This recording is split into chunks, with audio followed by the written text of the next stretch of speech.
Welcome back. Here with you on Birds 365, waiting on our boy. There he is, Rob Maaddi from the Associated Press. Oh, apparently is out and about. He's getting out in the car. We're It's ready nice to punch down him up there. here. Where is he? Are you up here or down there, Rob? Where are you? Oh, I'm in Florida, guys. How are you guys? Yeah, doing well. Very good. To see you, bud. Yeah, the sun looks like Florida to me from there. Yeah. Not that I can judge the sun in its car. But where are you going in Florida? All right, we've established you're in Florida. You going to get Dunkin' Donuts or what? No, I'm heading to the gym after a 3-week, 2-week, whatever the heck it was, vacation. Man, I gotta get in the gym. Yesterday was July 4th. It was not a good eating day for me. I in there immediately, like ASAP. First thing I did was wake up. I'm ready to talk to you guys. I'm heading over there now, and then I got to get filled in on everything I missed in the world of sports. Like it was the first time I actually tried to shut off as much as I can. Nice. Yeah, you need to, especially with the grind coming. It's coming up quick, Rob. So you need a little rest. Yeah, I feel like it's the end of summer. You're going back to school. You're going back to football. So it's coming quick. All right, so this will be perfect today because you understand the game. You're dedicated as you are. We can get a litmus test from you because, as you say, you kind of took a big step back the last couple of weeks. So this is just feeling off the top of your head. I love it. NFL and gambling suspensions. Ooh. Johnny and I have talked about it plenty. John's got more of a burr under his saddle than I do because he thinks that the NFL has mishandled it. I think they needed to be harsh, but I do kind of agree with John. Could they have done suspensions before they got could they have done fines before they got to the suspensions? The NFL in their stance, as harsh as it's been, necessary evil because they have to show that they care about this stuff. Does it point up the hypocritical nature of their relationship with all these gambling sites? What do you make of the NFL throwing out these suspensions as harshly as they are? I agree with the harsh suspensions because I think the integrity of the game is so important that you can't at all in any way show that you're being lenient here. However, my concern is this. What if it's a significant play? How are they going to handle that then? Right? So far, like nobody cares about Isaiah Rodgers being suspended for a year. So far, James Williams is the only player who is a significant type player who's received the suspension. And I know Calvin Ridley last year got a full year. But what if there's a quarterback? What if at some point they find a big name, a really big name superstar? How are they going to handle that? They're going to have to handle it equally as and be that tough and difficult and give a 1 year and suspension. But here's the problem. Players are claiming they don't understand these rules and they don't know what you can and can't do. It's pretty simple. Just don't bet on football. That's all it is. We've known this forever, guys. You don't bet on football. My problem is, why do you even allow players to bet on any other sport? Well, that's where Jody mentioned, and typically, Rob, I'm a guy who defaults more towards the NFL for reasons that most of this stuff is collectively bargained. So the players already had a chance through the union to work out these penalties and things of that nature. Why it kind of shifted here is twofold. One, you brought up, and that's the fact that, you're allowed to bet on NBA games as long as you're outside of the team facility, outside the parking lot. Can't do it in team hotels and all that kind of stuff. There's so many caveats to it. And let's face it, sometimes we're talking about 21, 22-year-old kids who got this in their pocket all stinking day. And all you got to do is hit a couple clicks and you bet $5 on a basketball game. Oh, but you did it in the team facility. Look, if you bet on NFL games, I got no problem with it. But if you bet $5 on a parlay in basketball, but you did it in the team hotel or the parking lot at a team hotel, and you're getting suspended for 6 games, I got a problem with that. There's got to be a room for some common sense in these types of things. So maybe you go to the kid and say, hey, dummy, you can't do that. And if he does it again, then you hit him hard. I just think there's room for some common sense. Am I wrong because of the CBA? That's understandable. That, I understand if you're allowing them to bet on a basketball game or a hockey or baseball or whatever it is, and you're doing it, but why bet? Now I understand it's a gazillion dollar industry, and the FanDuels and the DraftKings and all of them are going to, and PointsBet and Fanatics now are getting in the game, and they want people with money to have some action on there. But if you are the NFL, you're already you got these deals. You want to make it easier for your players to understand no betting, period. Bottom line, no betting, move on. When you're done playing, go ahead, do whatever you want to do. But for the 3 years you're in the league, for some of these guys, the 1 year you have an opportunity for whatever it is, no betting. Now we have no problems. Nobody has any issues with the potential integrity of the game. I think that it's so important to maintain that, because this question has always been out there. People have always, every time you see something crazy happen, oh, it was fixed. It was fixed, which we know isn't the case, but there potentially can be that issue at some point. So why waste $5 on a parlay for basketball, or 50, or whatever the equivalent of $50 is to you and me? It might be $1,500 to some kid with making $950,000, whatever it is. Just eliminate betting, and you won't have any of these issues. Nobody can complain. Nobody can say, I woke up all crabby coming back from vacation. I don't want any kind of issues like this. The reason that John and I disagree here is maybe I give the players a little bit more credit. They're supposed to be 3-year college kids, minimum. You can't come out. You talk about 20-year-old kids in the NFL. Friggin', there's 18-year-old kids in the NBA who never set foot on a college campus. You went there for 3 years. It's not that hard.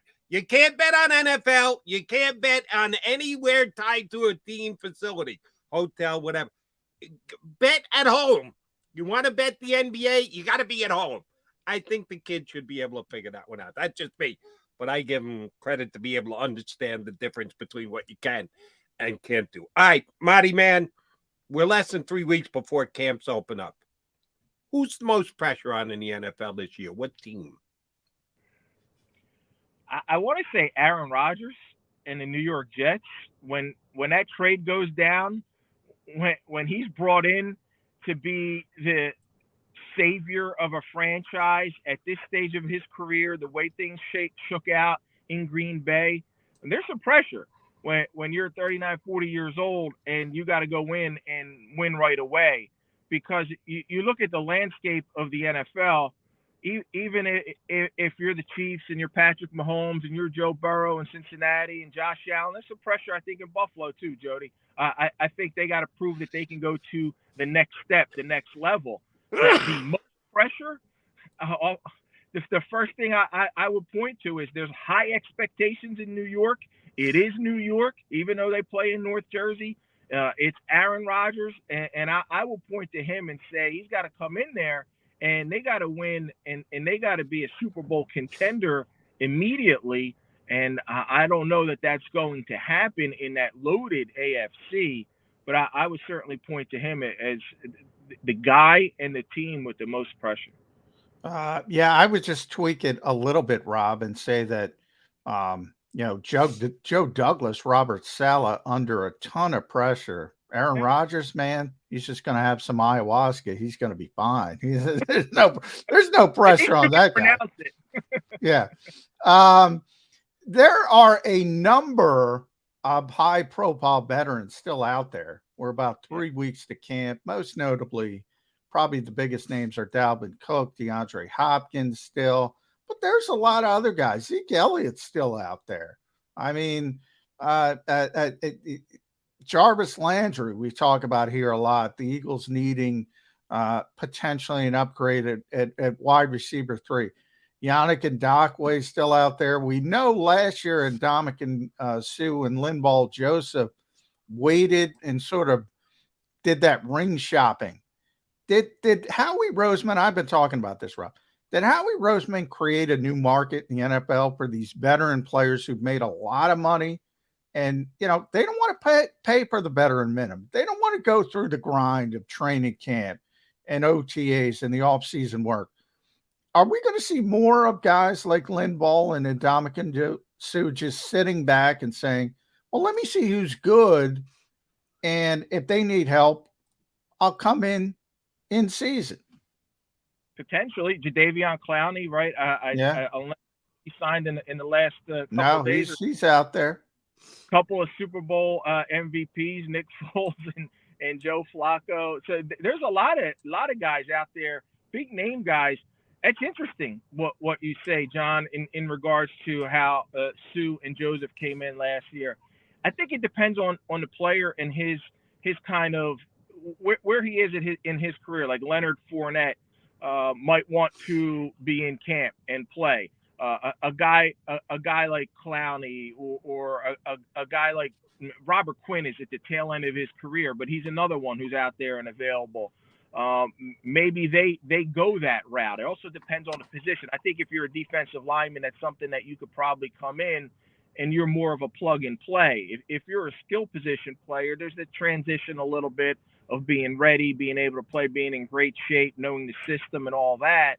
So I think it depends, but there are certainly going to be some guys who may want to do that. And then other guys who want to wait for an injury, right? They'll wait for an injury.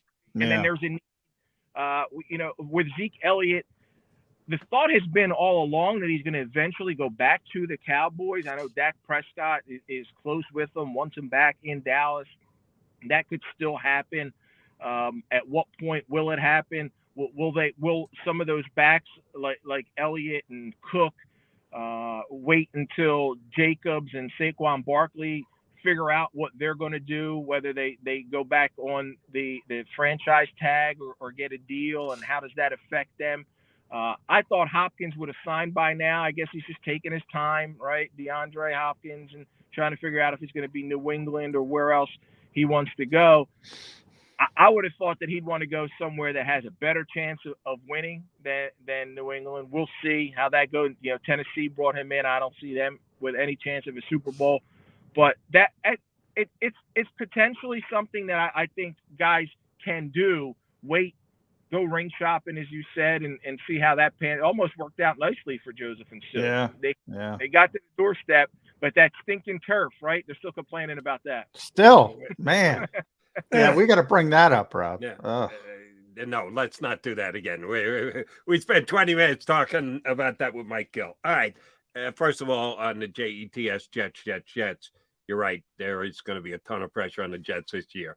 Rodgers, the general manager, the coach, everybody. And oh, by the way, it looks like they're going to be the Hard Knocks team. So it's going to start right away on HBO before the season ever gets going. So you are exactly right on that one, much to my chagrin. Thank you very much, Mr. Maaddi. But let me stay in that division. Let me see if I can make myself feel better. The New England Patriots go, how bad do I want to make them? All right, 7-10 this year. Out of the playoffs, last in the AFC East. Is Bill Belichick the coach again in 2024? Well, he's chasing Don Shula's mark, and I'm sure that he would want Robert Kraft would want him to do that in New England. How many wins away is he? Is he need 2 more years? How much equity does 6 Super Bowls get you?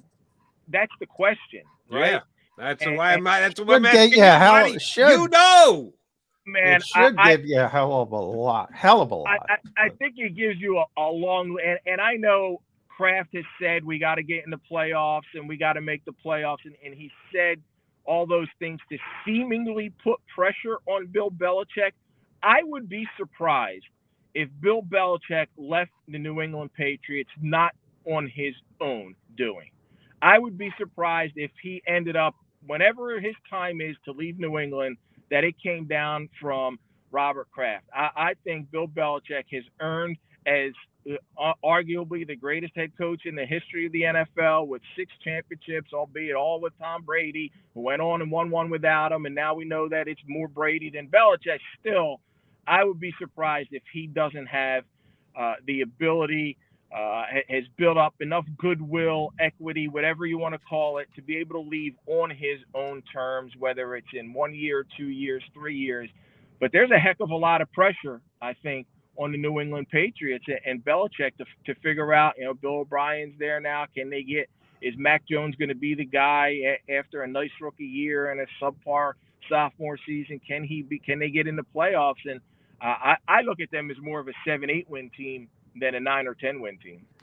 By the way, Rob, Bill's at 298. He's still 328, Don Shula. So he's still got a ways to go, which is kind of amazing. And Andy Reid, by the way, is going to surpass Tom Landry this year for 4th all time. Ooh.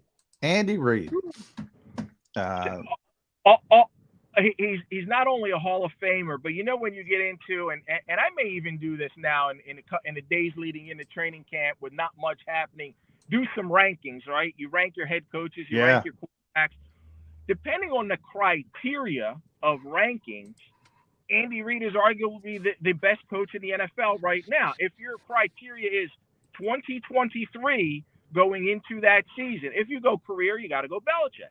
Yeah. But if you go right now, going into 2023, who's your number one head coach?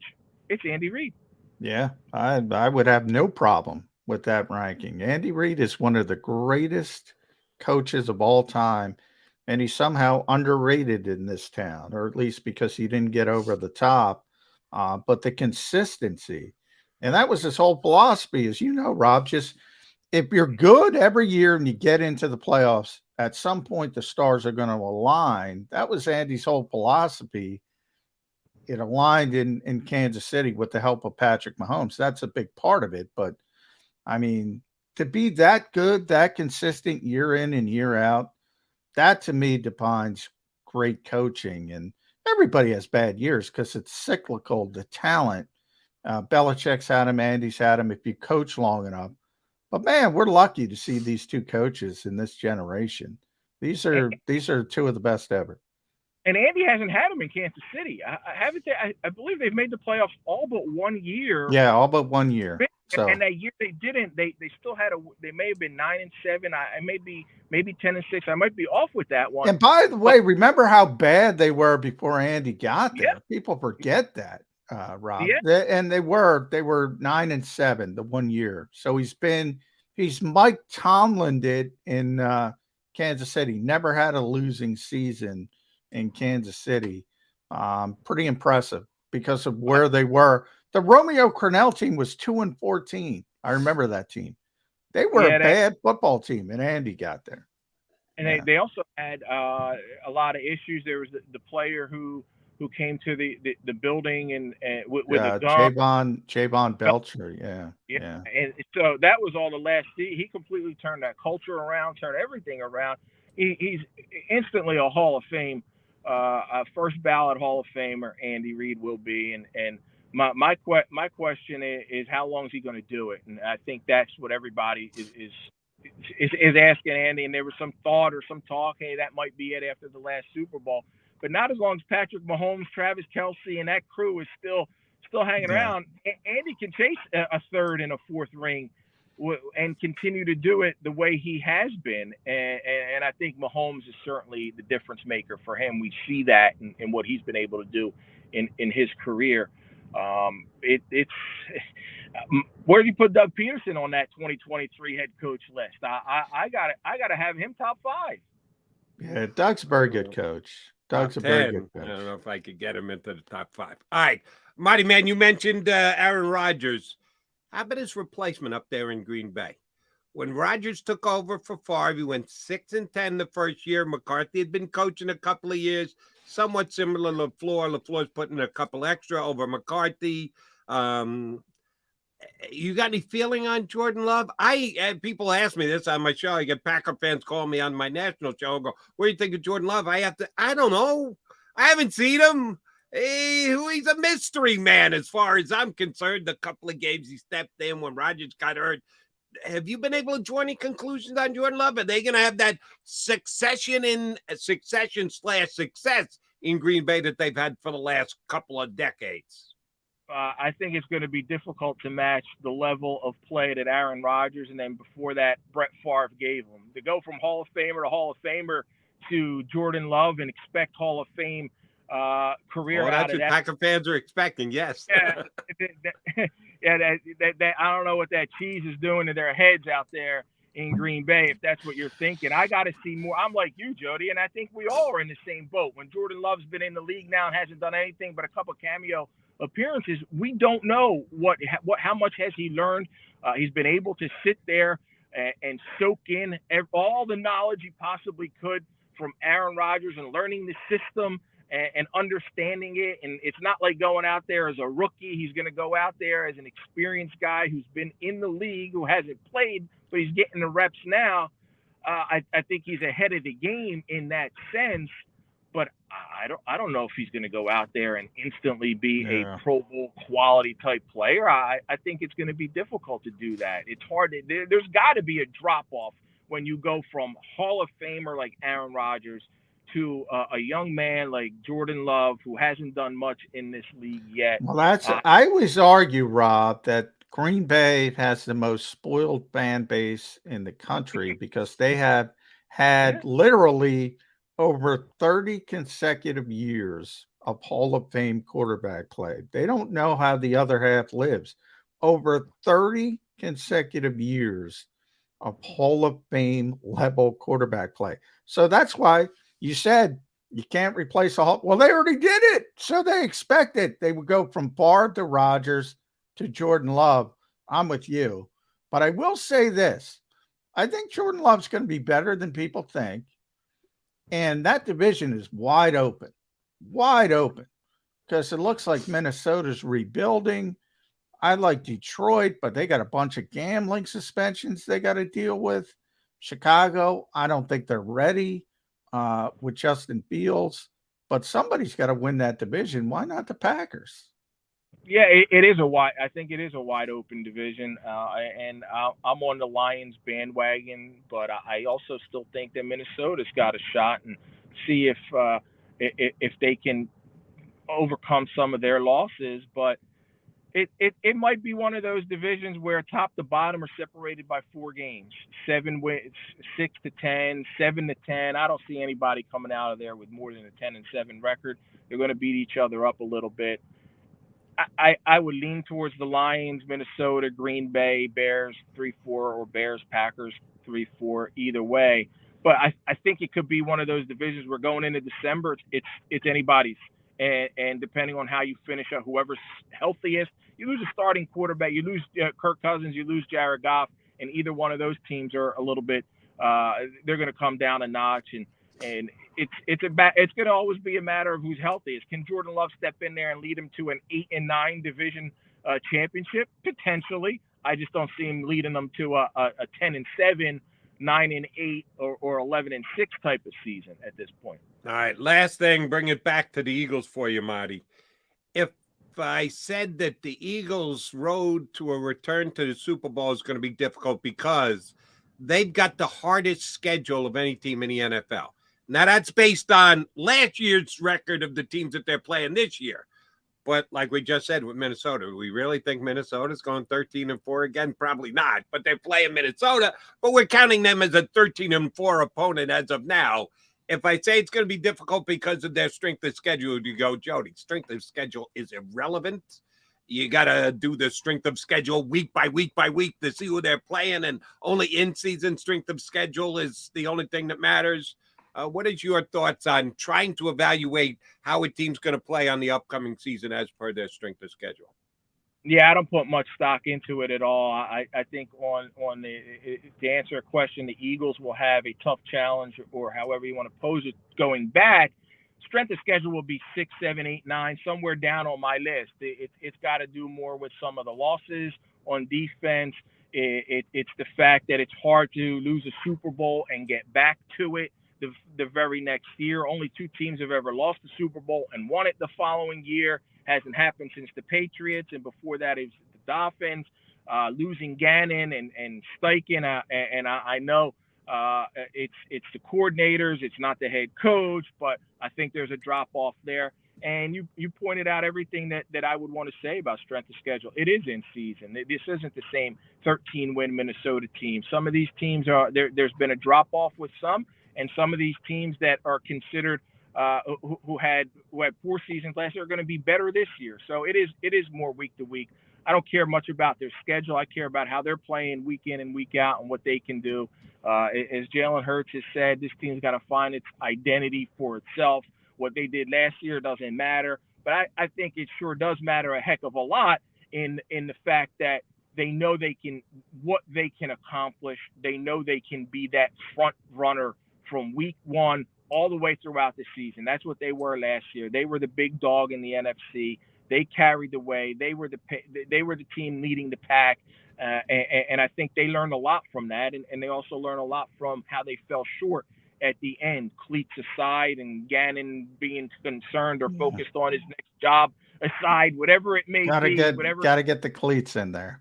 Yeah. At Rob Maaddi, the great Rob Maaddi, thanks for taking some time on your way to the gym. I see we got a Faith on the Field live down if you're in Central Florida, if you're in Tampa, with Jets cornerback Bryce Hall. That's coming up Monday, July 10th. You can see Rob down there. Check him out, the AP Pro Football Podcast. Saw you had Jalen Hurts on relatively recently. Any big name guests on the podcast coming up? Well, we'll get back into it in the next couple of weeks. It was a great conversation with Jalen.